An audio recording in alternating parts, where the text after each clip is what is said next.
Activists, artists, and citizens from nearly all walks of life and perspectives have struggled to reach beyond the limits of mainstream media. Whether it's Fox News or the New York Times, Rush Limbaugh or Brian Williams, people say they are tired of being talked to or overlooked. They seek to exercise their own rights to free speech, to fulfill a need to hear from independent voices.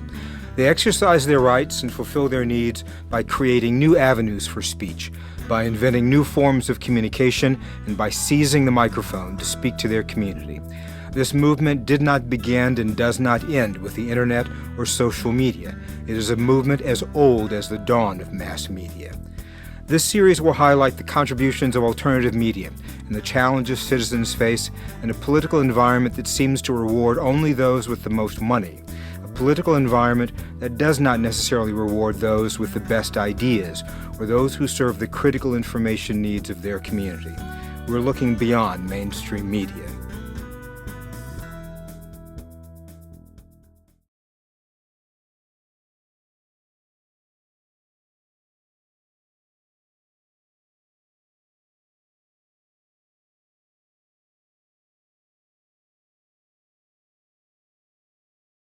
I'm Mark Lloyd, the Director of the Media Policy Initiative here at the New America Foundation.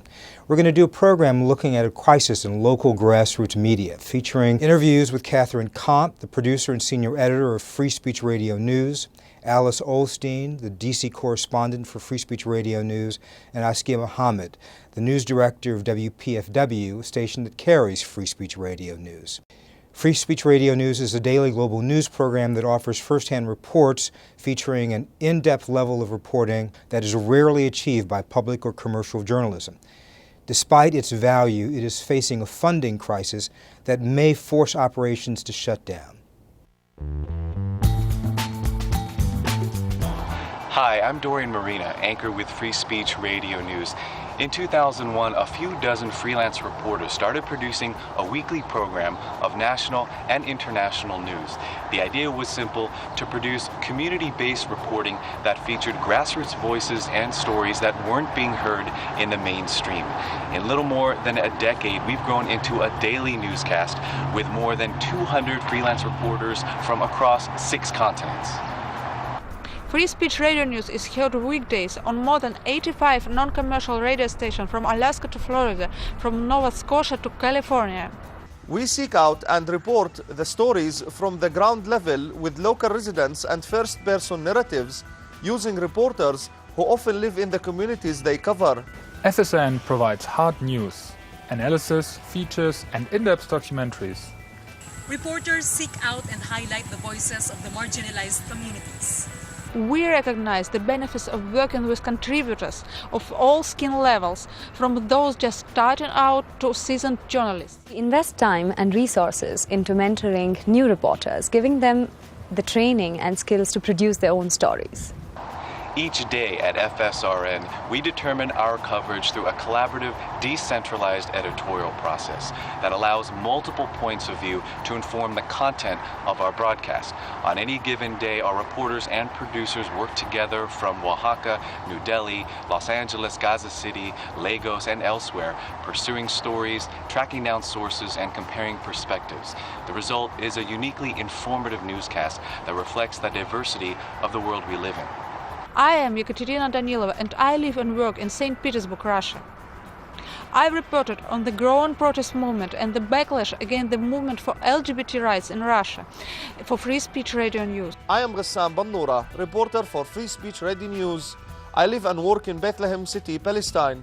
I've reported on hunger-striking Palestinian political detainees held by Israel and non-violent protests organized in the West Bank communities against the Israeli settlements and wall for Free Speech Radio News.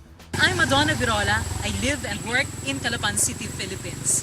I've reported on communities in southern Philippines who are recovering from Typhoon Bopha for Free Speech Radio News. I'm Sofia Harin, reporter for Free Speech Radio News. I live and work in Quito, Ecuador. I've reported on indigenous rights and leftist movements in Ecuador. I'm Felix Gebke. And I'm Gayatri Parameshwaran. We live in and report from different parts of the world, like from countries such as Burma or India to countries like Georgia and the Caucasus, where we are now. We normally focus on human rights issues. This kind of on-the-ground collaborative reporting takes time and requires ongoing, sustained support. We produce our daily program with a small, decentralized staff, so most of our resources go directly to gathering and reporting the news. It's vitally important that we support grassroots journalism like FSRN and make sure that we grow in order to meet the needs of the coming years. We need your help to build the success of the past decade and to keep FSRN on the air. You can take part right now and support FSRN, and you can do it in a number of ways. First, you can spread the word and tell others about FSRN's work through our website, our podcast, or on social media like Facebook or Twitter. Second, you can volunteer to host a party or a fundraiser in your community. Third, you can call your local station and ask them to run FSRN on their program. If they already do, then you can tell them how much you appreciate it. Fourth, you can donate directly to FSRN today. Your donation goes a long way of putting reporters in the field and bringing stories to the air. And fifth, become a monthly sustaining member to FSRN to ensure that we continue to reach our audience in new dynamic ways. Find out how to get involved at fsrn.org. Спасибо. And shukran. Salamat. Thank you. And as the Georgians say, Didi Matluba.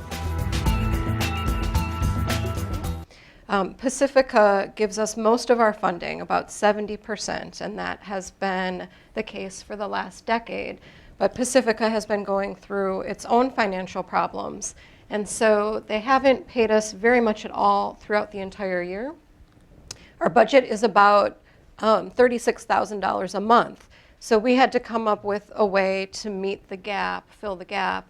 And we launched a Grassroots emergency fundraiser. We put together that video, and ultimately, in about 8 weeks, we raised $100,000 from 1,300 people. And that was pretty historic for us. Our audience is fairly small, so to be able to get that many people donating their money and wanting to save FSRN was really a landmark achievement for us. That's great. But there's still a long way to go because, as I mentioned, our budget is about $3,600 a month, or $36,000 a month, I'm sorry. So we do need to seek out other sustainable ways of funding FSRN. So let me ask you, for folks who are completely uninitiated, why is this service any different than CNN? Why is it any different than BBC Radio? What do you get from Free Speech Radio Network that you don't get from these other sources? Alice? Sure. Yeah. I think it has a lot to do with the kind of voices that we seek out and put on the air, especially in the 24-hour news cycle and the tight deadlines and the need to constantly be producing pieces. It's always easiest and quickest just to go to an elected official or call someone on a press release or call up a spokesperson from a major organization. But we and our reporters around the world really do the work of finding the people who are directly affected by whatever it is we're reporting on and getting their first-person account of what it is and how they're organizing in their community and what they're doing to try to create change. And I think that is a really important part of what we do. And I think that shows a lot in our reporting. And again, I'm certain that there are folks who listen to NPR who say, well, don't they do the same thing? I mean, would you be able to make a distinction between your reporters and the different reporters on NPR? Yeah, I think so. NPR does great work, and they do have reporters internationally. But when you hear many of their reporters, they have an American or British accent. They don't use a lot of reporters who were born and raised in the communities that they're covering. And that's what really sets FSRN apart. Sure, we do have some Western journalists who've decided to move abroad, but the majority of our journalists have been living in the communities where they're reporting for a long time, or they're from there. So one thing that you'll hear when you listen to Free Speech Radio News, and we're a daily 29-minute-long program, is a diversity of voices and accents and dialects, because We have reporters, as you've seen in the video, who are natives to the West Bank and to the Philippines and Nigeria, Argentina, Mexico, Russia, so many countries. And about 8 years ago, when FSRN first started, we actually traveled around the world and we were training citizens and community members and young journalists and giving them the tools in order to be able to report for us. Due to budget setbacks, we've had to stop that for now, but it's something that we'd love to initiate again because there's so many parts of the world that you don't really hear from on a regular basis. BBC and NPR are in the hot spots. They're in Cairo, they're in London. Maybe they were in Venezuela during the elections, but are they there now? No. And because our reporters live in the communities that they cover, they are constantly talking to local sources. They have their ear to the ground, is what we'd like to say. And so what happens is news trickles up. So rather than having a regional bureau chief who may be reading the wires and seeing what some of the mainstream or state-run media is reporting on, we have all of our local reporters listening to their communities, their neighbors, and then telling us what's going on the ground level. This story is important. You should be covering it.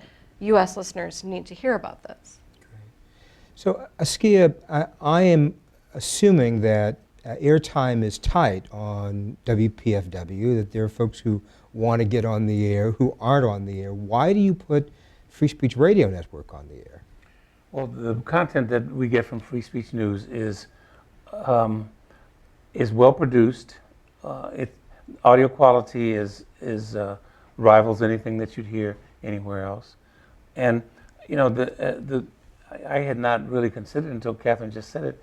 You have original voices. You have voices of indigenous grassroots voices, and I had not thought about that. I mean, you watch BBC, most of the voices are British. You watch Al Jazeera, most of the voices have British accents. But if you listen to FSRN, it is amazing that you have these voices. And so then you also have the stories that are unique and original. The Palestinian hunger strikers. I mean, the stories are just original. I'm constantly amazed, even at Alice, that she covers the Capitol Hill stories frequently, as well as other stories in Washington, that it's like, how does she know in time to be there and cover it, something so that by noon or 1 o'clock in the afternoon, she's done a story on something that most people don't know even happened. At WPFW, we carry the content. We don't carry the show as a discrete program, but we carry the program in segments. We carry portions of the various reports on our morning news show, which is a 2-hour news show. We carry practically all of the pieces in various places so that they sort of fit in with one another and with what we also have otherwise. Have you broken something that really suggests why Free Speech Radio News is different? I think we're ahead of the curve a lot of the time. We'll be covering an issue and you'll see it sometimes weeks, sometimes months, sometimes years later on NPR and some of the other mainstream media. We've been doing a really excellent job with coverage from the tribal areas of Pakistan. Western journalists can't really go there. There's only a few who've gotten in. We have somebody who's local from there. So we've been covering the US drone war and the impact on civilians since 2008, as well as many of the other issues that go on there, women's rights, education. We were the first to interview Malala Yousafzai.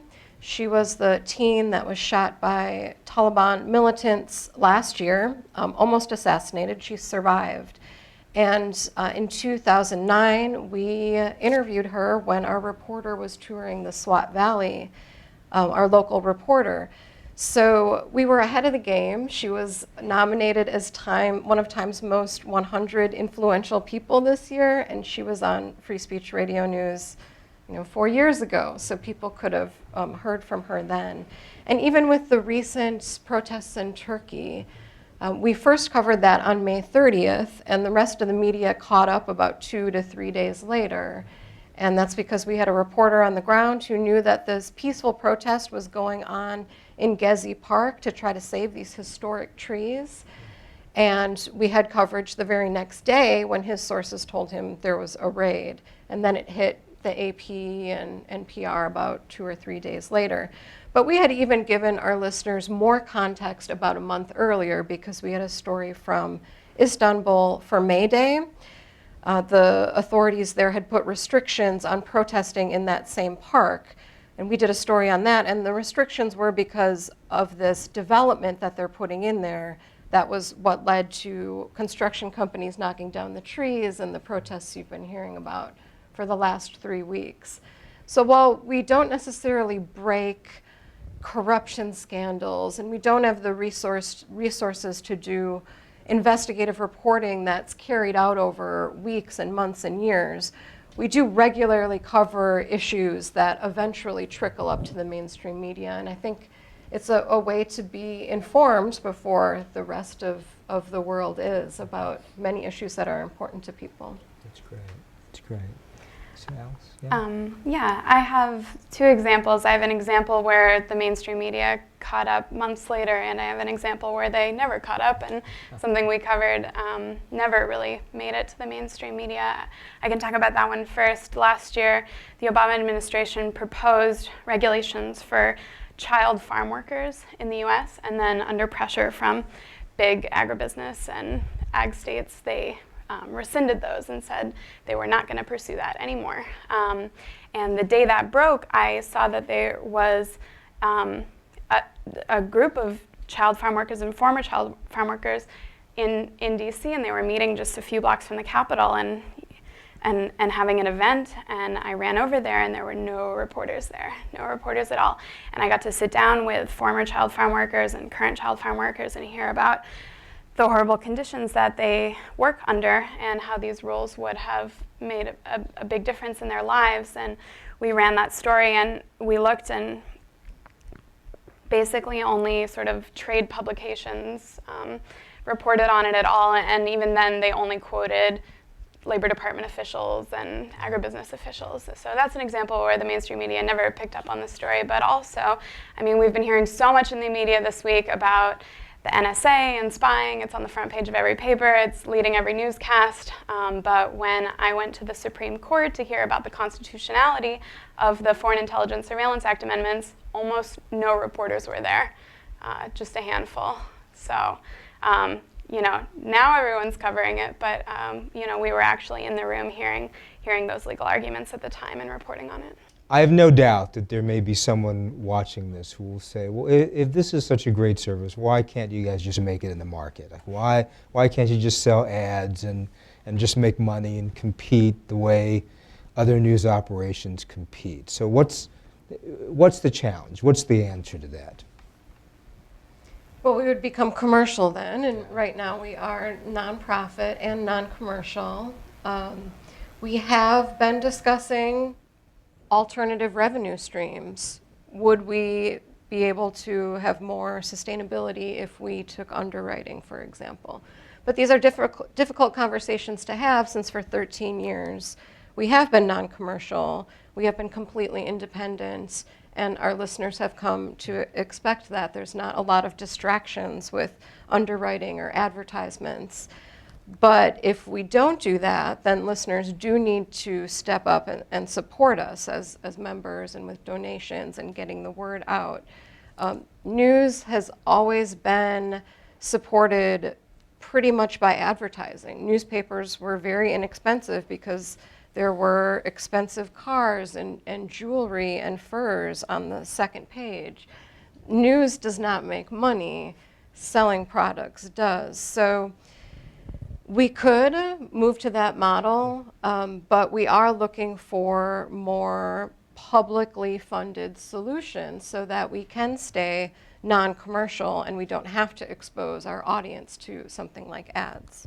To Catherine's point, everything that you see on most television stations, commercial television, and everything that you hear on commercial radio is to coin the phrase from Everett Koop, the Surgeon General, is an advertising delivery system. It's an advert delivery system. The programming is an advertising delivery system. That's the point. It's just window dressing for the advertising that is what's fueling and paying for the content. And so, in that sense, it is a challenge. Free Speech News is on 85 stations. Probably some of the larger stations are the Pacifica stations, which have their own financial challenges in the larger markets: New York, Washington, Houston, Los Angeles, and San Francisco Bay Area.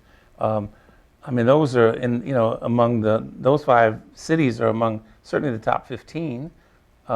So the other stations that FSRN is on might be in tiny markets, community radio stations, which are practically all volunteer operated, which have very little resource, and so the advertisers or it's almost a self-defeating prophecy that you have this really special content and it's on these small stations, and no one hears it. Not enough people, I should say, hear it. Now, can I get FSRN on the web? Can I get it on the net? Our website is fsrn.org. We have a daily podcast that you can get through iTunes, download it to your phone, listen while you're commuting or at the gym, and everything is posted on our website. In addition to our daily show, we also commission and broadcast about 4 to 8 long-format documentaries every year, and I think that's a really unique aspect of FSRN, because where else do you hear a 29-minute-long audio documentary about news, an important issue? We've covered collectives in Argentina, the drug war in Guatemala, the drug war in Mexico.